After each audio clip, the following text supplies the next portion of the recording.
Let's answer a few questions, and let's start a few questions. One, what is the CGI, the Common Gateway Interface? Well, it is the leading method used today to interact with a web server program. Now, there is also ASP for Microsoft, Mod Perl, and Cold Fusion are a couple of other methods, but CGI is far and away the most common method used to get in between a server and the client. As CGI is also implemented on all of the major web servers, Apache, IIS, anything that we're going to be using, certainly. So it's there for us. What CGI does is it implements what are called the post and the get methods. And we're going to see both of those as we go through here and how to use each one.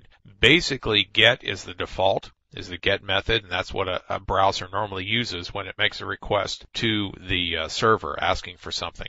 Post is the method used when your program has to pass more data. The information should not be visible on the command line, on the address line, as it goes into the web server, and you want more control over it. Basically, if you're going to change something in a database or you're going to make some modification based on the information coming into the program, you'll want to use post. It just is able to carry more information. Now, what really happens here is this CGI causes a program or a script to be started by the web server, and then that program or script will, in our case a program, will receive its parameters through the standard in. All we have to be able to do is to listen to the standard in. We know how to do that, and be able to write to the standard out, and we know how to do that.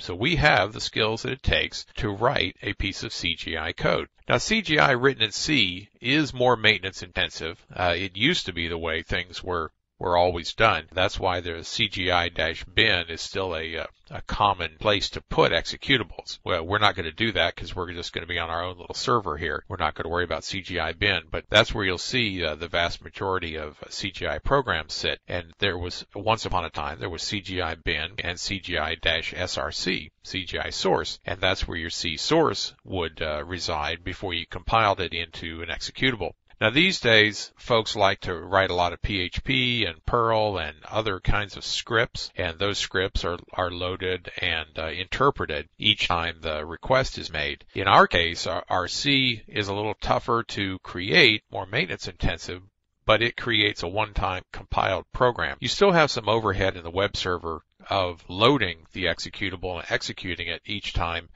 somebody comes in, but there's caching and keep alives and a lot of other things that go on these days that help with that. And primarily, of course, we want to look at CGI and C because we are doing a series of C programming videos here, and I do want it to be more interesting for you, and what's more interesting than the internet, really. AJAX is a common methodology coming up now here in the beginning of 2007, and it's been around since 06, but it is just a way of doing things, and it actually combines a few different techniques together. In our case, it's AJAX actually stands for Asynchronous JavaScript and XML. When those items, JavaScript and XML, are combined, they still are using CGI. They're still using post and get methods. They just use a little different technique to get information back to the web server and then have the CGI program run on the web server and respond back to the client. The thing that AJAX